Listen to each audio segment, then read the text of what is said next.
नमस्कार, मैं श्यामगिरी। आप देख रहे हैं टीएफडी इंडिया नेटवर्क। टीएफडी इंडिया नेटवर्क में आप सभी दर्शकों का स्वागत है।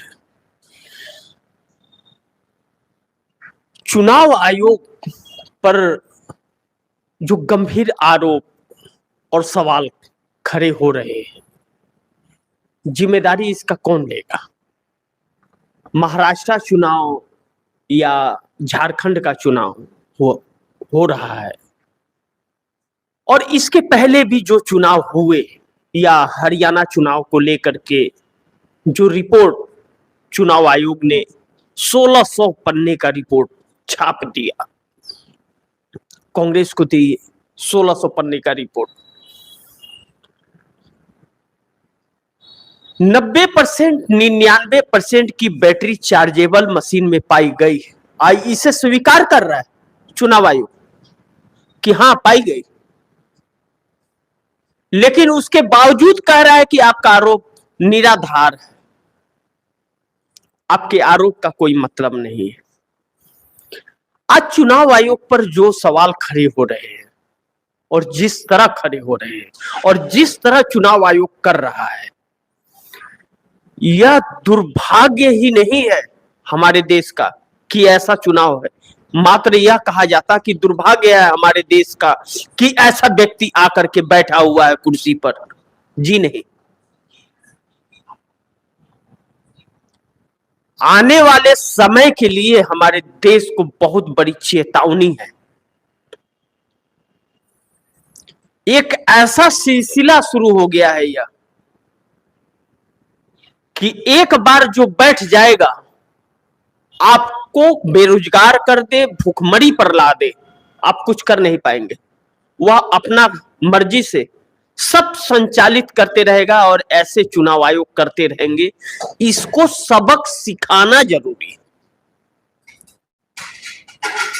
और सबक सिखाने का तात्पर्य है कि ऐसे चुनाव आयोग को तत्काल कुर्सी से हटा देना चाहिए सरकार को। लेकिन सरकार हटाएगी क्या, जब सरकार की मंशा उसी से पूरी हो रही है।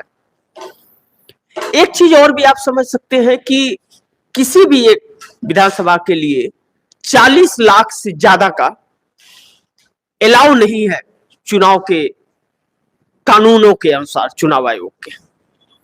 लेकिन 100 करोड़ 150 करोड़ एक एक चुनाव एक एक सीट पर खर्च हो रहे हैं, 50 करोड़ खर्च हो रहे हैं, 40 लाख के जगह 40 करोड़ खर्च हो रहे हैं, और यह चुनाव आयोग तमाशबीन बनकर के देखता है। उसके बाद चुनाव आयोग जो वोटिंग समाप्त होने के बाद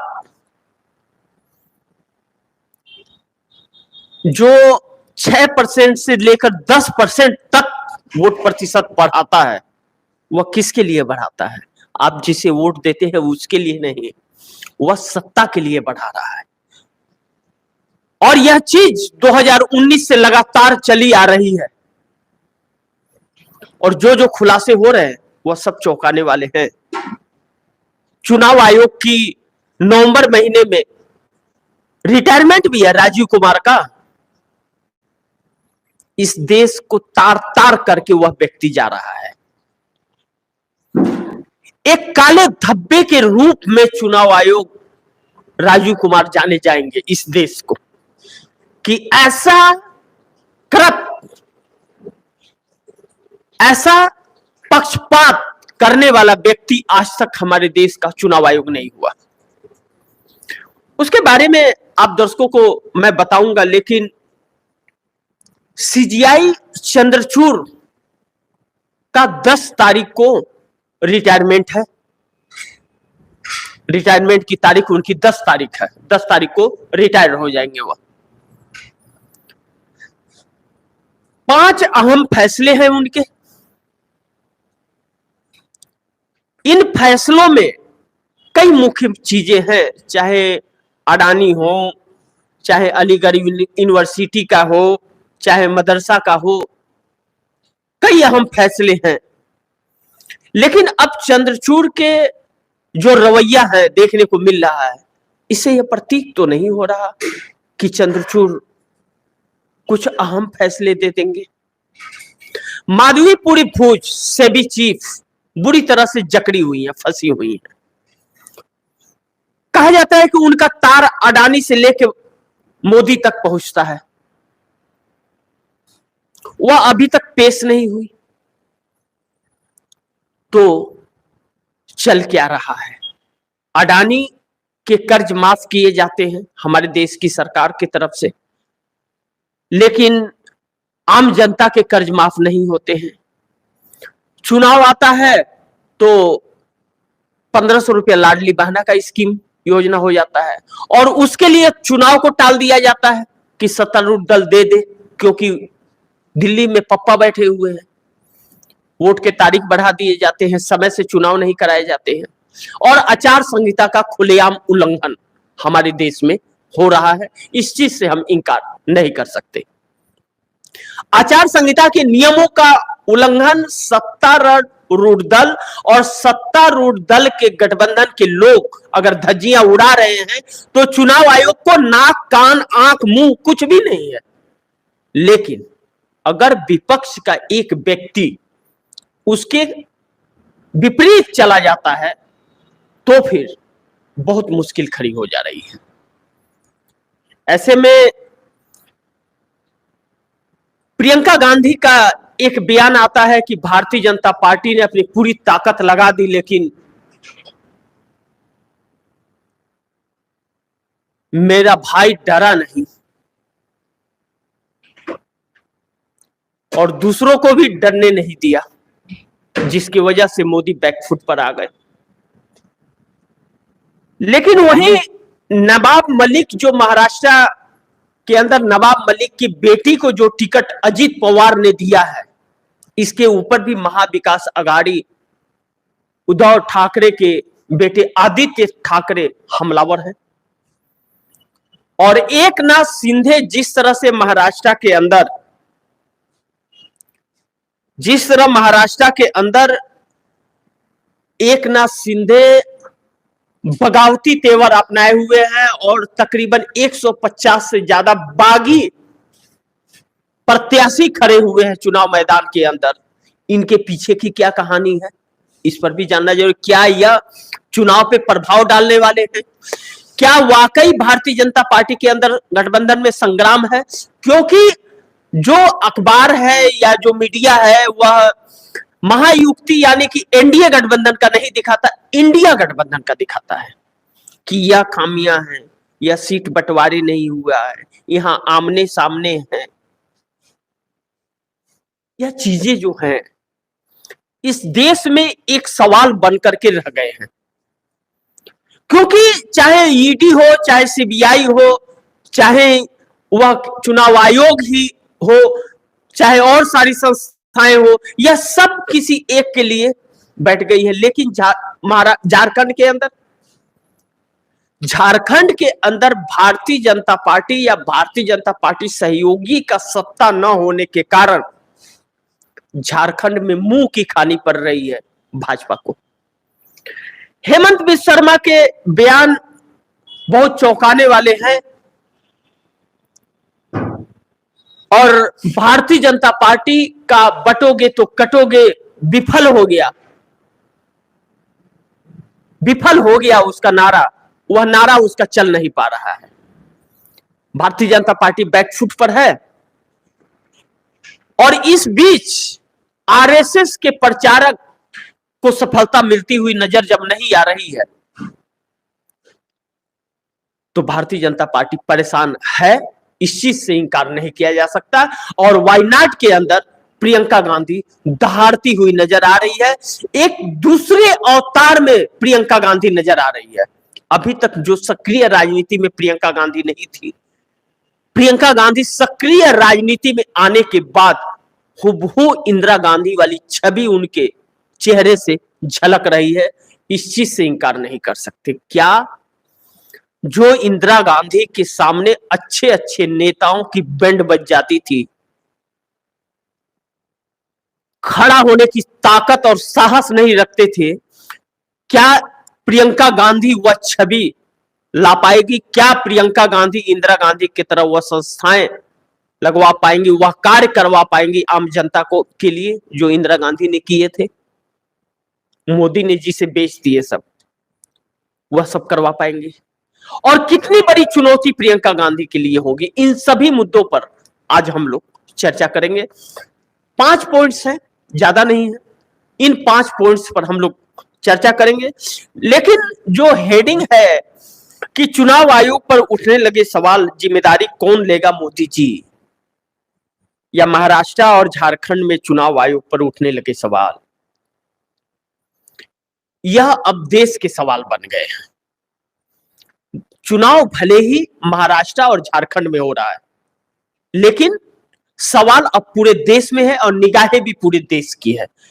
निगाहें आम जनता की एक उम्मीद की नजर से, कि कोई एक उम्मीद की किरण जग जाए, आंखें टकटकी लगाए इंतजार कर रहे हैं। इसलिए आज के वह 5 पॉइंट्स आप दर्शकों को मैं बता दूं। नंबर 1, चंद्रचूड़ सुप्रीम कोर्ट के chief justice of India DY Chandrachud के आखिरी फैसले में अडानी की जान अटकी है। मोदी और मुसलमान का खेल भी पलट देंगे यह फैसला, इस पर चर्चा करेंगे। क्योंकि इसमें मदरसा का है, अलीगढ़ यूनिवर्सिटी है, अडानी है, 5 फैसले हैं। और नंबर 2, बीजेपी ने पूरी ताकत लगा दिया लेकिन भाई ने मेरा साथ दिया, प्रियंका गांधी का भाषण भाजपा को डरा रहा है। और नंबर 3, नवाब मलिक पर घिरी बीजेपी, आदित्य ठाकरे कर रहे पोल खोल, शर्मिंदा हुई क्या बीजेपी। और नंबर 4, चुनाव आयोग ने मान लिया कांग्रेस की बात लेकिन दोबारा काउंटिंग नहीं करेगा हरियाणा में। और नंबर 5, क्या क्या गजब खेल हो रहे अब चुनाव में, सिर्फ मशीनों तक मामला नहीं है, योगेंद्र यादव ने कहा। तो इन 5 विषयों पर हम लोग आज का विश्लेषण मुख्य केंद्रित रखेंगे, इसी के इर्द गिर्द रहेंगे। और अब दर्शक ध्यान से इसे समझिए कि खेल क्या है। शुरू करें। नंबर 1, चंद्रचूड़ के आखिरी फैसले में अडानी की जान अटकी है, मोदी और मुसलमान का खेल भी पलट देंगे यह फैसला। अगर जिन 5 फैसले अहम हैं, जिसको फैसला सुनाएंगे चंद्रचूड़, सुनाते हैं या नहीं सुनाएंगे यह भी आने वाले समय में पता चलेगा। लेकिन 5 वर्किंग डे सिर्फ उनके पास बचे हुए हैं, चंद्रचूड़ के पास, यानी कि 5 दिन का समय है। 5 दिन के अंदर DY चंद्रचूड़ को फैसले सुनाने हैं और यह साबित करने हैं कि गणेश पूजा के तहत जो प्रधानमंत्री नरेंद्र मोदी इस देश के पहले प्रधानमंत्री हैं, जो CGI के घर गए थे पूजा करने, तो वह सिर्फ पूजा ही था या वह डील थी, इसको साबित चंद्रचूड़ को करना है। और इन 5 फैसलों में यह साबित होगा। मदरसे पर है, मदरसे का जो भारतीय जनता पार्टी पानी पी पी करके मुस्लिम वर्ग को कोसती रहती है, उस मदरसे का केस है। अलीगढ़ यूनिवर्सिटी का है, उसको भारतीय जनता पार्टी किस तरह से लेती है आप दर्शक जानते हैं। अडानी का मुख्य है, क्योंकि हिंडनबर्ग रिसर्च के द्वारा जो घोटाले का और कालाबाजारी करने का आरोप गौतम अडानी पर लगा, जिसके लिए लाखों करोड़ रुपए इस देश के मध्यम वर्ग के लोगों का डूब गया शेयर मार्केट में। आरोप है कि एक उदाहरण के तौर पे आपको बताऊं तो उसमें यह आता है कि 100 रुपए के शेयर को 5000 रुपया करके बेच रहे हैं, खुद ही खरीदते हैं। और उससे आप कहेंगे कि वह उन्हीं का शेयर है, वह 100 रुपए को 5000 अपने कंपनी में दे रहे हैं, तो दिक्कत क्या है जी? दिक्कत है, बहुत बड़ी दिक्कत है जो आपसे जुड़ी है। वह दिक्कत यह है कि 100 रुपए की सामान को 5000 रुपया कीमत कर दे रहे हैं और उसी को 100 रुपए की चीज को ही 5000 रुपए उसका वैल्यू है, यह बता करके बैंक से पैसे ले रहे हैं, बैंक से पैसे ले रहे हैं। और जब शेयर उनका धाम हो गया, आ गया 100 पे, 5,000 वाला 100 पे आ गया, तो बैंक को कहेंगे हम तो दिवाला हो गए, कहां से दें? तो वह पैसे किसके डूबेंगे जानते हैं? आप लोगों ने जो फिक्स किए हुए हैं पैसे बैंकों में, आप लोगों ने इंश्योरेंस लिए हुए किस्त जो जमा करते हैं, पेंशन के पैसे जो काटे जाते हैं, पीएफ के जो पैसे जाते हैं, यह सारे पैसे डूब जाते हैं और सरकार कहती है हमारे पास तो पैसे ही नहीं है, हम कहां से दें? लेकिन 8,000 करोड़ के फ्लाइट में घूमता है कौन? हमारे देश का प्रधानमंत्री। मोदी जी को घूमने के लिए 2 फ्लाइट चाहिए। आज तक के प्रधानमंत्री को जरूरत नहीं पड़ी अपनी फ्लाइट लेने की, जब जाना होता था तो चले जाते थे, लेकिन 2 फ्लाइट खरीदे 16,000 करोड़ का। आपके लिए एक साइकिल नहीं मिला, और साइकिल तो छोड़िए, अब तो साइकिल खरीदने की भी हैसियत बहुत कम लोगों की होगी, क्योंकि साइकिल भी अब 5-7 हजार से कम में नहीं मिलता है। तो यह अहम फैसले जो गौतम अडानी के हैं, जो गौतम अडानी ने, हर्षद मेहता, इन लोग जैसे, सत्यम कंप्यूटर मालूम होगा आप दर्शकों को, महिंद्रा टेक ने वो किया था, वह मनमोहन सिंह का दौर था। लेकिन नरेंद्र मोदी ने एक जांच तक नहीं बैठाई, जेपीसी तक नहीं बैठाई। यह दुर्भाग्य हमारे देश का है। ऐसे में यह फैसला आना है, सुप्रीम कोर्ट ने जांच किया था, जानते हैं कौन था? एक अडानी के रिश्तेदार थे, कोई उनका दोस्त था, वही जांच कर रहे थे, और सेबी ने कोई रिपोर्ट नहीं दी। वह माधवीपुरी भूज भी सवालों के घेरे में है, उनके खिलाफ भी जांच चल रही है। चुनाव आयोग क्या जवाब देगा यह आने वाले समय में पता चलेगा, लेकिन है बहुत दुर्भाग्यपूर्ण, और इस पर नजर भी बना करके रखना बहुत जरूरी है। अब नंबर 2 पर आए। नंबर 2 पर बीजेपी ने पूरी ताकत लगा दी, लेकिन मेरे भाई ने मेरा साथ दिया। प्रियंका गांधी का भाषण भाजपा को डरा रहा है। प्रियंका गांधी वायनाड के अंदर जिस तरह से अपने अभिभाषण अब दे रही है, बहुत परिवर्तन उसमें नजर आ रहा है। पहले के भाषणों में यह नहीं कि प्रियंका गांधी भाषण नहीं देती थी, वो अपने पिता राजीव गांधी के साथ अमेठी जाया करती थी प्रचार प्रसार में। राहुल जाते थे, प्रियंका जाती थी। मां सोनिया गांधी के लिए भी उन्होंने प्रचार किया, जोर शोर से उन्होंने जितवाया, प्रचार प्रसार करके अपने भाई राहुल गांधी को जितवाया। 19 में अमेठी से राहुल गांधी हार गए, स्मृति ईरानी चुनाव जीत गई। राहुल गांधी फिर वायनाड चले गए। 19 में 2 जगह से चुनाव लड़े थे, वायनाड और अमेठी से हार गए, वायनाड से जीत गए। और 24 में भी रायबरेली, उनकी मां सोनिया गांधी ने सीट छोड़ा, और सोनिया गांधी ने रायबरेली की जनता को कहा कि मैं अपना बेटा आपको सौंप रही हूं, मेरा अब उम्र नहीं रह गया चुनाव लड़ने का, स्वास्थ्य भी खराब रहता है। राहुल गांधी को मजबूर होना पड़ा वायनाड से सीट खाली करने के लिए, लेकिन राहुल गांधी ने वायनाड की जनता को कहा कि यहां पे मैं किसी को भेजूंगा नहीं, हमारा ही परिवार होगा जो आपकी देखरेख करेगा, जिम्मेदारी हमारी है। और प्रियंका गांधी के नाम का ऐलान हुआ, वायनाड से इस्तीफा दिया उन्होंने। अब उपचुनाव 13 तारीख को वोटिंग है। ऐसे में प्रियंका गांधी के अंदर जो इंदिरा गांधी के छवि को देखा जा रहा है, वही साउथ है। उसी साउथ में इंदिरा गांधी को लेकर नारा लगा था, एक शेरनी 100 लंगूर, चितमंगलूर चितमंगलूर। और इंदिरा गांधी ने कम बैक किया था दिल्ली की सत्ता में, जब मुरारजी देसाई, जयप्रकाश नारायण, चौधरी चरण सिंह, इन लोगों का दौर था। उस वक्त इंदिरा गांधी उभर करके निकली, और निकलने के बाद 70 के दशक की बात है यह। और आज प्रियंका गांधी को लेकर के वही हवा केरल के अंदर दिख रही है। भले वायनाड पे चुनाव लड़ रही है प्रियंका गांधी, लेकिन चर्चा पूरे केरल के अंदर चल रहा है उनका, पूरे साउथ में चल रहा है।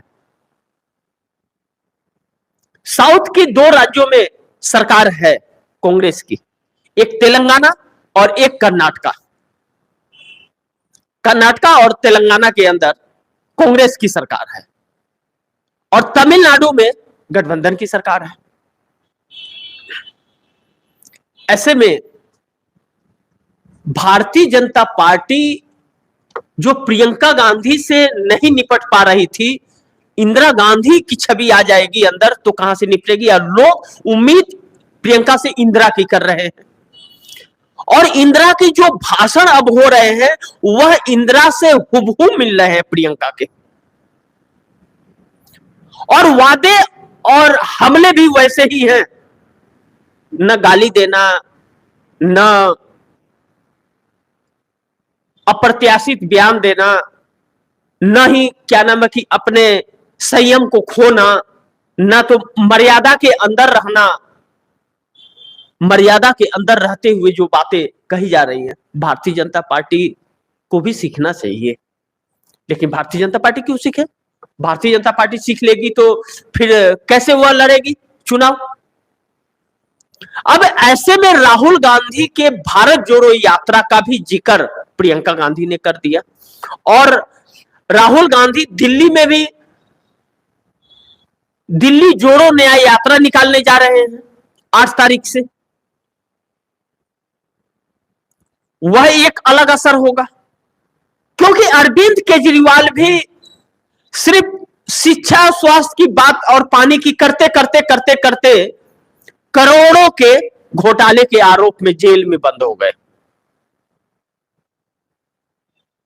सफाई दे नहीं पाए और पूरा 10 साल धरना प्रदर्शन जेल, धरना प्रदर्शन जेल, धरना प्रदर्शन जेल, प्रेस कॉन्फ्रेंस में निकाल दिया उन्होंने। मनीष सिसोदिया गए तो बच्चों की पढ़ाई खराब हो रही है, मनीष सिसोदिया अंदर, जब मनीष सिसोदिया थोड़ी पढ़ा रहे थे, शराब घोटाले के आरोप में गए थे।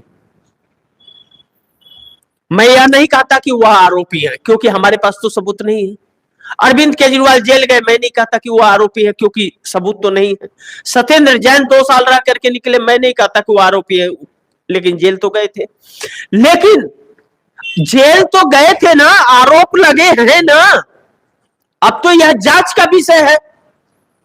तो इसका प्रभाव दिल्ली के अंदर लोगों में पड़ा है, इस चीज का डर अरविंद केजरीवाल को है और राहुल गांधी जब निकाल रहे हैं। और इस बीच अरविंद केजरीवाल पहले वाले पोजीशन पर इस बार दिल्ली में जीत करके आएंगे, ऐसा हो नहीं सकता। और अरविंद केजरीवाल के साथ मिलकर के चुनाव कांग्रेस लड़ेगी नहीं अब, क्योंकि हरियाणा में बहुत धोखा दिया है उन्होंने। भाजपा के लिए काम करते हुए नजर आ रहे हैं अरविंद केजरीवाल, इस चीज से इंकार नहीं किया जा सकता। और अरविंद केजरीवाल आरएसएस के मुताबिक चलते हैं, यह भी आरोप उन पर लग रहा है।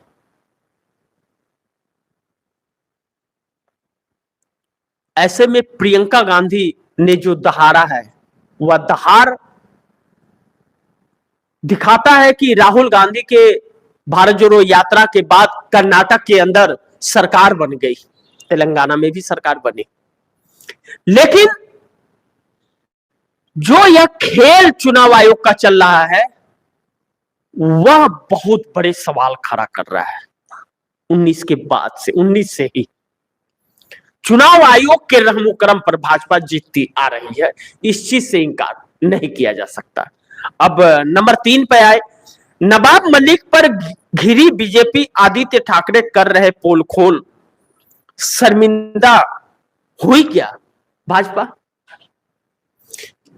जब भारतीय जनता पार्टी के साथ रहे, गठबंधन में रहे, साथ रहे, तब दिक्कत नहीं थी। और अब जब साथ छूट गया तो दाऊद इब्राहिम से उनका संपर्क है, दाऊद उनका दोस्त है। और अजीत पवार के पार्टी में वह शामिल हुए और उनको टिकट देना था तो आपत्ति हुआ, उनकी बेटी को टिकट दे दिया तो आपत्ति भी नहीं है। और एक नाथ शिंदे कहते हैं राज ठाकरे के बेटे का वह समर्थन करेंगे, भारतीय जनता पार्टी के प्रत्याशी को चुनाव हराएंगे महाराष्ट्र में। महाराष्ट्र में चल क्या रहा है, लेकिन कोई भी मीडिया इस पर चर्चा और बात नहीं कर रहा है। यह भी तो दुर्भाग्यपूर्ण है, इस चीज से क्या इंकार किया जा सकता। लेकिन महाराष्ट्र की लड़ाई अस्तित्व की लड़ाई बन आई है, इससे इंकार नहीं किया जा सकता है। इसका मैं आप दर्शकों को अगर बताऊं तो योगी आदित्यनाथ का जो नारे का जिक्र हमेशा अब चल रहा है कि बटोगे तो कटोगे, या होर्डिंग बैनर जो लगे महाराष्ट्र में, झारखंड में, बिहार में, उत्तर प्रदेश की गलियों में, जहां जहां चुनाव है, वह भारतीय जनता पार्टी को दांव बड़ी तेजी से उल्टा पड़ा है। कहते हैं ना कि कीचड़ में पत्थर फेंकोगे तो आप ही के चेहरे पे उड़ के आएगा, वही हाल हुआ है। अब भारतीय जनता पार्टी और योगी आदित्यनाथ और आरएसएस द्वारा जो इस नारे को आगाज किया गया, इस नारे को बढ़ चढ़ करके दिखाया गया, यह इतना जल्द बैकफायर कर जाएगा, यह कभी इन लोगों ने सोचा नहीं था। और यह आखिरी हथियार था। अभी भी भुनाने का प्रयास करेंगे, क्योंकि आखिरी क्षण में जब चुनाव पीक पर जाएगा, चुनाव प्रचार, उस वक्त करेंगे, लेकिन यह पहले ही धाराशाह हो गया। इस पर जनता का, चाहे हिंदू हो चाहे मुस्लिम हो, रिएक्शन नहीं आया कोई। इस नारे को नजरअंदाज कर दिया लोगों ने, और नजरअंदाज करना ही इनकी सारी पोल पट्टी खोल देता है, इनको धाराशाह कर देता है।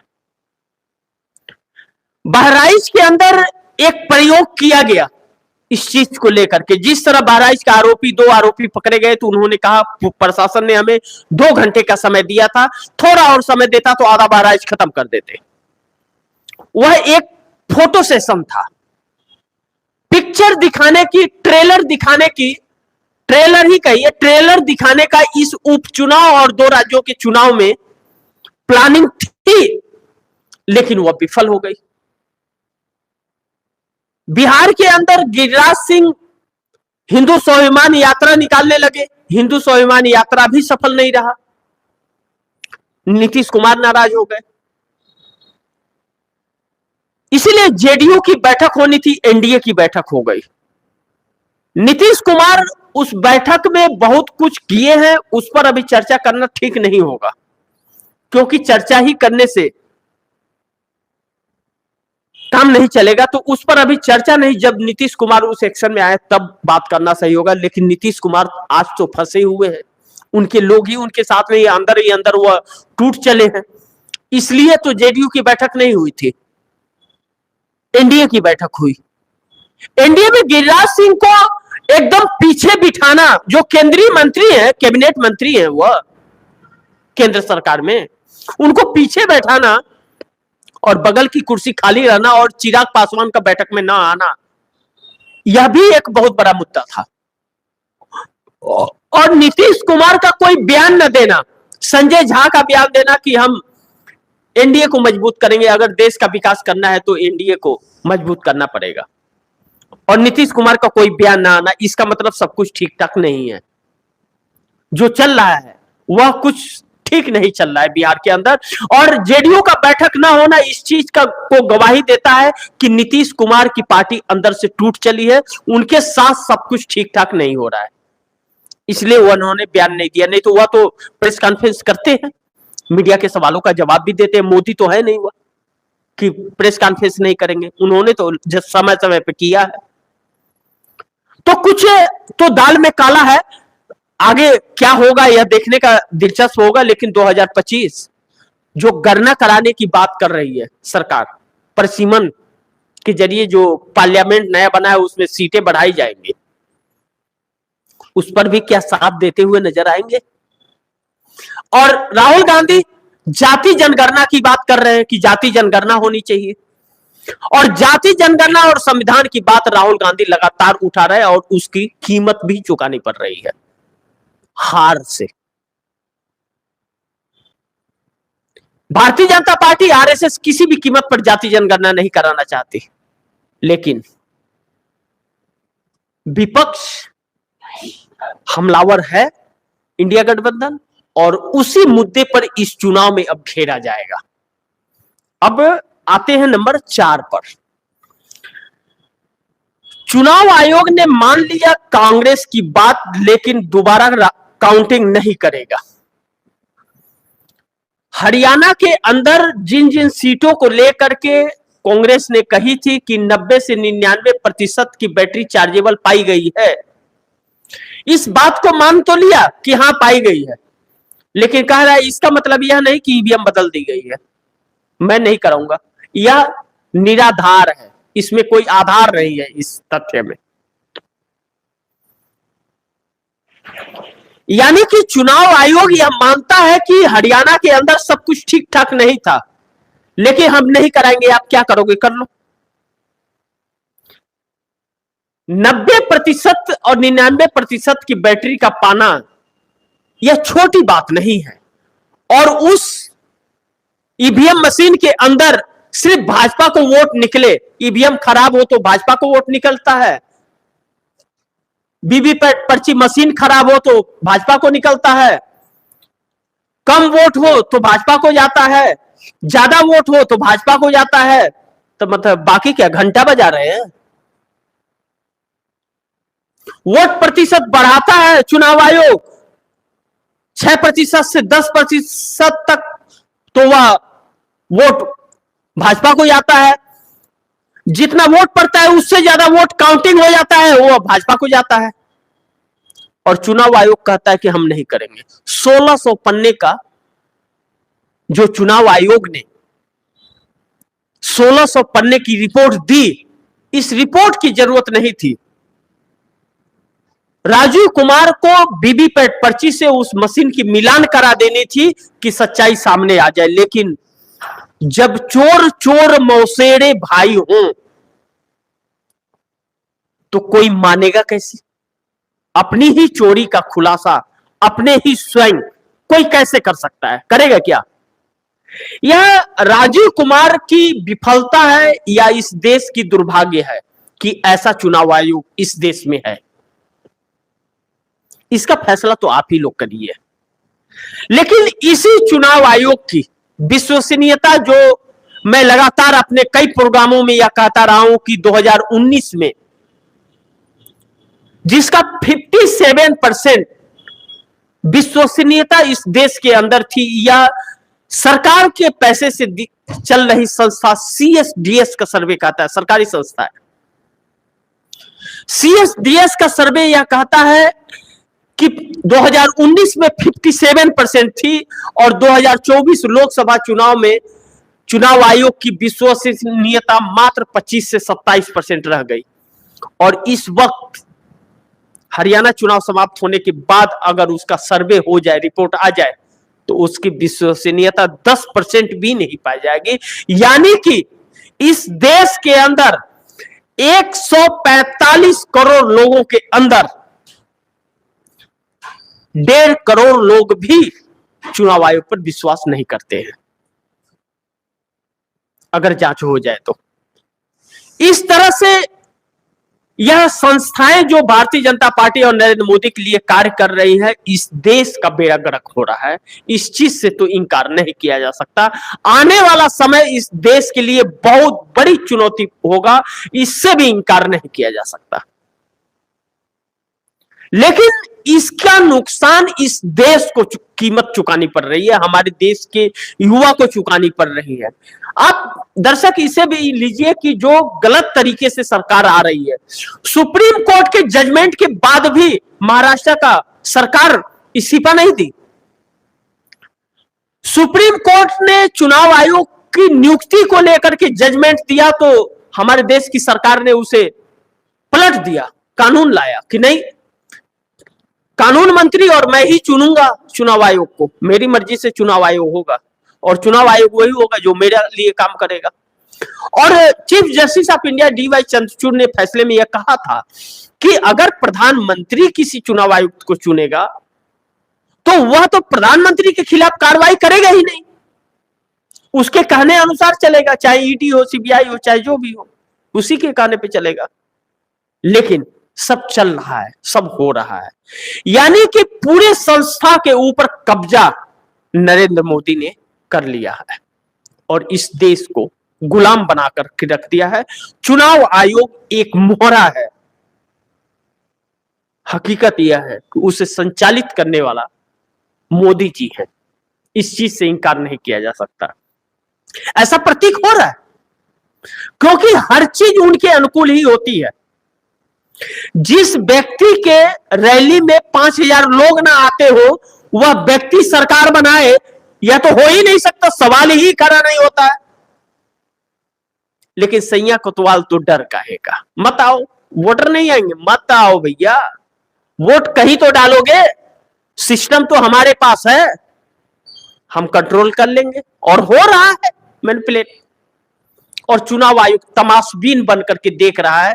इस ऐसे चुनाव आयोग का इतिहास के पन्नों में जो नाम लिखा जाएगा, काले अक्षरों से लिखा जाएगा, बड़े बड़े काले अक्षरों से, कि देख लो तस्वीर लगाकर कि यही राजीव कुमार है। और नंबर 5, योगेंद्र यादव ने अपने जजमेंट जो दिए हैं। योगेंद्र यादव दूरदर्शन, जब या कोई भी चैनल नहीं थे, ब्लैक एंड व्हाइट टीवी से दूरदर्शन आता था, उस समय उस पर एनालिसिस करते थे विनोद दुआ के साथ। क्या क्या गजब खेल हो रहे। अब चुनाव में सिर्फ मशीनों का मामला नहीं है। योगेंद्र यादव ने यह बातें कही।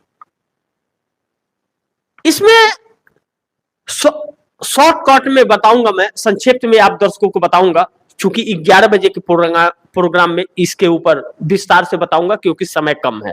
इसके लिए आप दर्शकों से माफी चाहूंगा।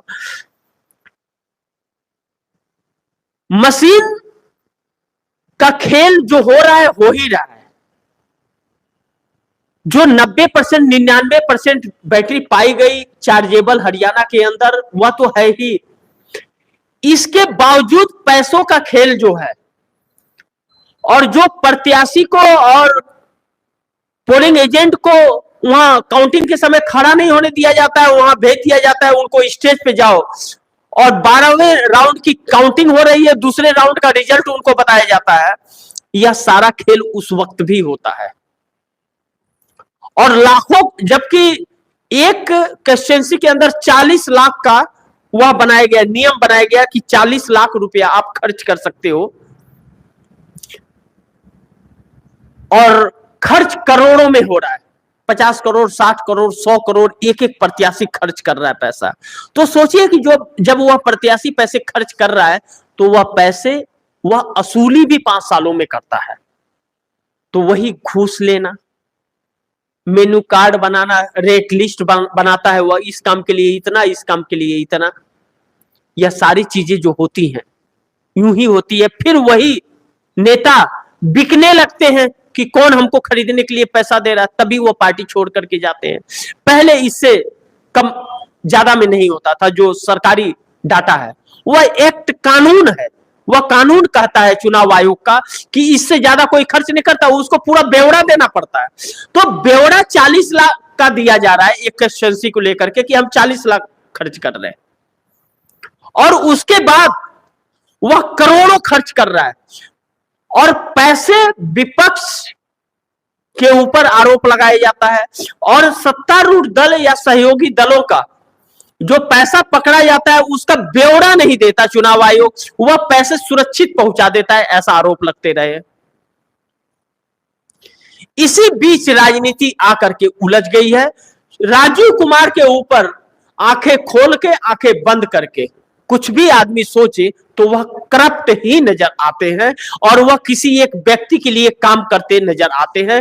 विपक्ष की बातों को महत्व नहीं देते, लेकिन सत्तारूढ़ दल चुनाव टालने की बात करती है या तारीख बढ़ाने की बात करती है तो कर दिया जाता है। हरियाणा और महाराष्ट्र उसका एक उदाहरण है।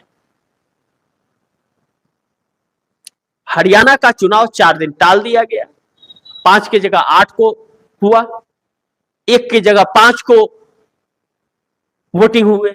और महाराष्ट्र का 26 नवंबर को कार्यकाल समाप्त हो रहा है और 23 तारीख को रिजल्ट आएंगे। सोचिए, जो 2019 में हरियाणा के साथ ही महाराष्ट्र का चुनाव हुआ था, लेकिन इस बार नहीं हो रहे हैं।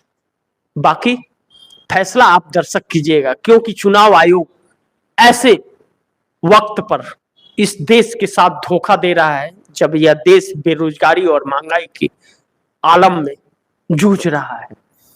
लोग मायूस हैं, अपने भविष्य की तलाश कर रहे हैं। वह कहते हैं ना, डूबते को तिनके का सहारा, वह तिनका ढूंढ रहे हैं और सरकार और चुनाव आयोग मस्त होकर के खेल खिला रहे हैं। आने वाला समय बहुत महत्वपूर्ण इस देश के लिए भी होने वाला है। इसी के साथ इजाजत चाहूंगा, अगली खबर के साथ फिर होगा हाजिर। अब दर्शक जुड़ना बिल्कुल मत भूलिएगा, 11 बजे जरूर हाजिर होइएगा। विशेष खबरों के साथ इस चुनाव आयोग की पूरी पोल पट्टी में खोलूंगा आप दर्शकों के सामने। लेकिन अब निगाहें खबरों पर रखिए, हर कुछ करते हुए भी खबरों पर निगाहें बनाए रखिए, क्योंकि यह आज की जरूरत हो गई है, क्योंकि हर सवाल और हर जवाब आपसे जुड़ा है। इसी के साथ दीजिए इजाजत, 11 बजे फिर होगी मुलाकात। तब तक के लिए नमस्कार। आप देख रहे थे टीएफडी इंडिया नेटवर्क। ऐसी खबरें देखने के लिए बने रहिए टीएफडी इंडिया नेटवर्क के साथ। नमस्कार।